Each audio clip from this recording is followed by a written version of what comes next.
Welcome to the Dr. John Andrew Morrow Polymath Podcast, where we educate, enlighten, and inspire. If you like our content, please subscribe. Support our efforts. In this session, we examine W.D. Farad and white women. Black supremacists prefer blondes. The white man is the devil, taught W.D. Farad. Presumably, this applied to white women as well, or so it seems. After all, according to Nation of Islam lore, W.D. Farad claimed that his mother was a white devil herself, a Jewess, and a platinum blonde.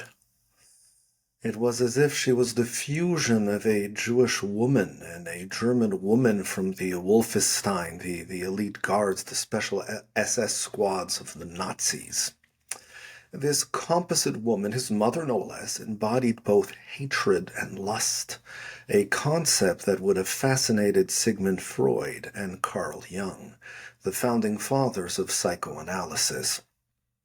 While one would expect a supremacist of color to practice what he preaches, promote endogamy and oppose exogamy by copulating, cohabitating, and marrying only women of the darker races, W.D. Farad did no such thing. If his father could father him with a white blue-eyed devil, why couldn't he do the same? And that is exactly what he did, by fathering a son by a white woman, Wallace Dodd Max Ford, who might have been an anchor baby, namely a means of acquiring citizenship. Let us start with the case of Pearl Allen, also known as Pearl Dodd, Pearl Campagna, Pearl Enouf, and Pearl Foster. She had a lot of men in her life. She was born in 1897. She passed in 1960. Pearl Allen was born in Klamath County, Oregon, in the United States on March 20th, 1897. She was a tribally enrolled member of the Klamath Indian Tribe of Oregon, a federally recognized First Nation. She married Fred Dodd, a foreigner, on April 20th, 1914, when she was 17. Dodd claimed to be a 23-year-old white salesperson who had been born in Europe. That would mean he was born in 1891. Allen claimed to be an 18-year-old white woman from Oregon. Perhaps she wanted to pretend that she was an adult when in reality she had just turned 17 and had been courted while 16 by a man in his early 20s. The relationship was tumultuous, and divorce proceedings had started by August 30th, 1914. After Pearl accused her husband of stealing from her, our protagonist was arrested for larceny on November 13. The couple divorced a month later, on December 27, 1914. A mere 2 years earlier, in 1912, our protagonist had been informing the press that he was a New Zealander, a claim he would repeat to Hazel Barton in Los Angeles between 1919 and 1921, as well as the United States federal census in 1920. According to Hazel, W.D. Farad had lived with an unknown waitress from late 1916 to 1919, and that she used to help him write letters to his parents in New Zealand. How much do you want to bet the woman was white? Pearl Allen may have been 1/4 Klamath Indian, however, she identified as white. Why? Perhaps for self-preservation, perhaps for social mobility, perhaps driven by a desire to become white. Whether Farad even knew that she was of indigenous ancestry cannot be confirmed. It is possible that, as far as W.D. Farad was concerned, Pearl was a white woman. Marrying a white American woman was a means to accelerate acculturation, facilitate social integration, and strengthen the process of naturalization and citizenship. She could have been a convenient stepping stone. In addition, according to the beauty standards of the time, she was an attractive young woman. While she was not a natural blonde, her hair color was quite light in one of the earliest available photographs of her, perhaps the result of hair dye. She was also an extremely fair-skinned woman who was phenotypically white. What is more, she was slim, and to all appearances remained so throughout her life. She passed away on January 23, 1960, at the age of 62, taking secrets about W.D. Farad to her grave. Let's examine the case of Laura Ethel Messinger, also known as Laura Estberg, but most importantly, Laura Swanson. The woman who would be known as Laura E. Messinger, Laura E. Swanson, Laura E. Thompson, and Laura E. Estberg was born in Oregon on September 13, 1890. She married James Samuel Thompson. In 1907, when she was 17 years of age, Laura had an unnamed daughter who died within one day of being born on November 17, 1908. She had a second son at the age of 19 by the name of George E. Thompson. In 1910, she was living in Portland, Ward 3 in Multnomah, Oregon. She was a stay-at-home spouse. Laura E. Swanson had a relationship with Fred Dodd in 1914. Whether she was sexually assaulted, seduced, or consented to commit adultery is impossible to determine. The impact of the infidelity was consequential and led to the dissolution of their marriage. In fact, she remarried a man by the name of Leland Oliver Whitesell in 1916, just 2 years after the incident with the infamous Fred Dodd. Perhaps her marriage had already been on the rocks, and Fred Dodd encouraged her to leave her husband, George Thompson, who was referred to as George Swanson in the Statesman Journal, April 22, 1914, to come live with him. The fact that she was married made the headline in 1914. However, no mention was made of a son. On June 9, 1928, Laura married Axel John Estberg. He died in 1955. She died in 1958. When she was a young woman, at the time that W.D. Farad met her, Laura Swanson was a gorgeous blue-eyed blonde.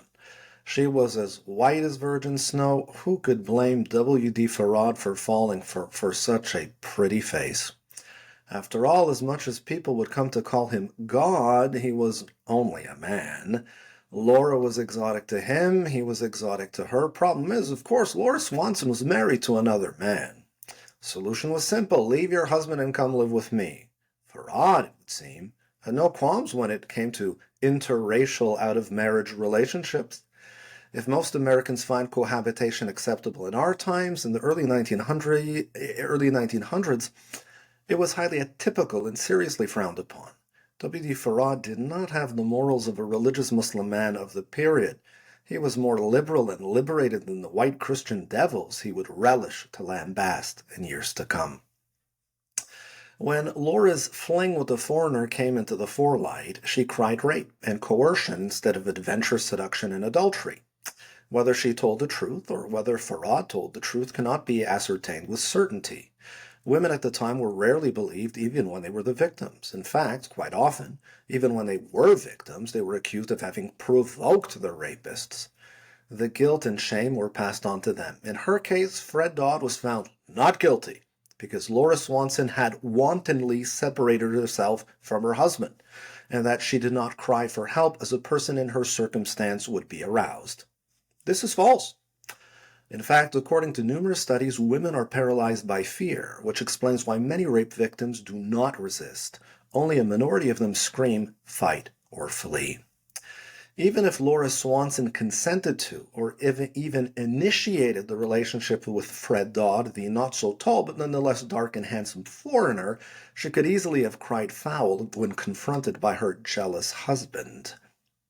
Blame the brown or black man is a tactic that is tried, tested, and true, and that has led many men of color to the gallows and the noose.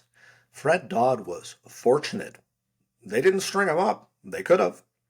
Whether it was innocent or guilty, the case was closed. Laura Swanson moved on with her life and soon left her husband permanently, and Fred Dodd, wise as he was, left the state of Oregon for the more promising shores of California. His past, however, did not remain hidden. In 1972, Hamas Abdul Khalis circulated a letter accusing W.D. Farad of having raped a teenage girl. How did he learn about Laura Swanson? That would make him the first to make the Fred Dodd connection. Either someone from the early Nation of Islam told him, maybe Elijah Muhammad himself, or the FBI informed him. Let's look at the case of Hazel Elizabeth Barton. Holsknitch, I can't pronounce that name. Velsavar, I can't pronounce these foreign names. I'm sorry, with all due respect. I'm not Germanic or whatever those names are.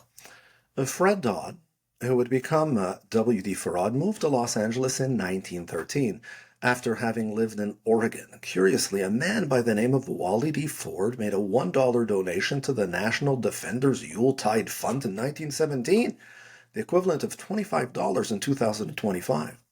The fundraising campaign was on behalf of soldiers and sailors to give them Christmas cheer.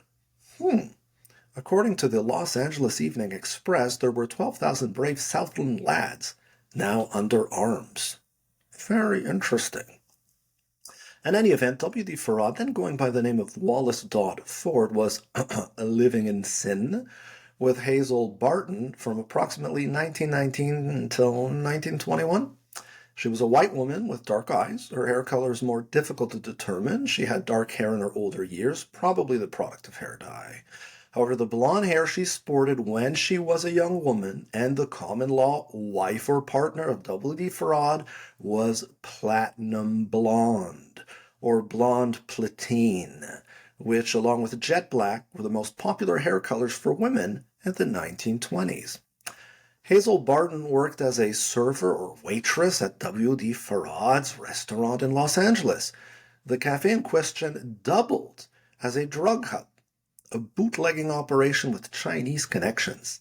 The establishment participated in the illegal production and sale of liquor. A photograph of Hazel Barton appeared in the Los Angeles Times on March 31st, 1925, in which she sports platinum blonde hair. Are we seeing the association? Blue-eyed devils with blonde hair.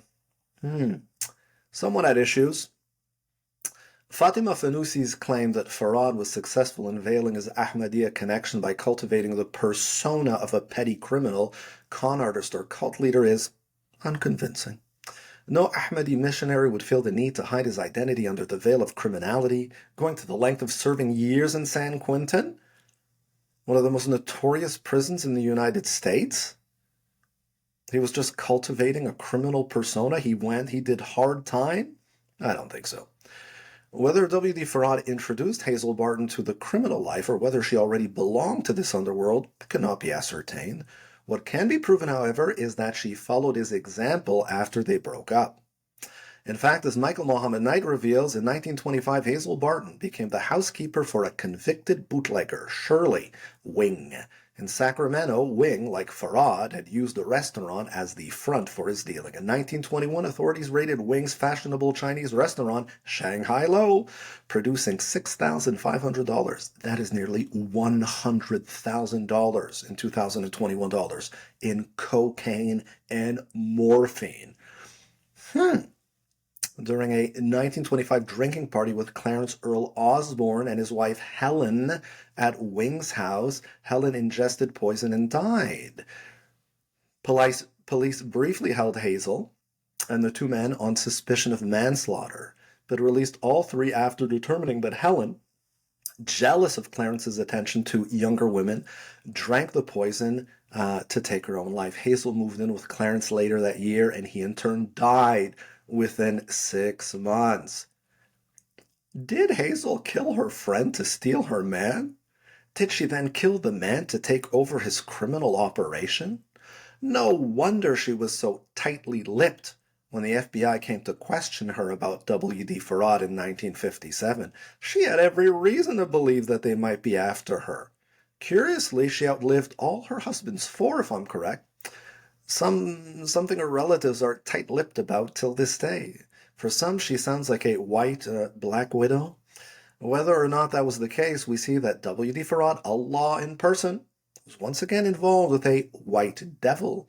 a fornicator, a drinker, a drug dealer, and whether intentionally or unintentionally a murderer through tainted liquor. W.D. Farad claimed that he had studied the devil white race for decades. He most certainly did. He knew them intimately well. Let's look at the case of Carmen Trevino. On June 5, 1924, W.D. Farad, then going by the name of Wally Dodd Ford, married Carmen Fremino, that's what the record says, which was probably Carmen Trevino, in Orange County, California. According to the 1910 U.S. Census, she was born in Mexico in 1898 and belonged to the white race.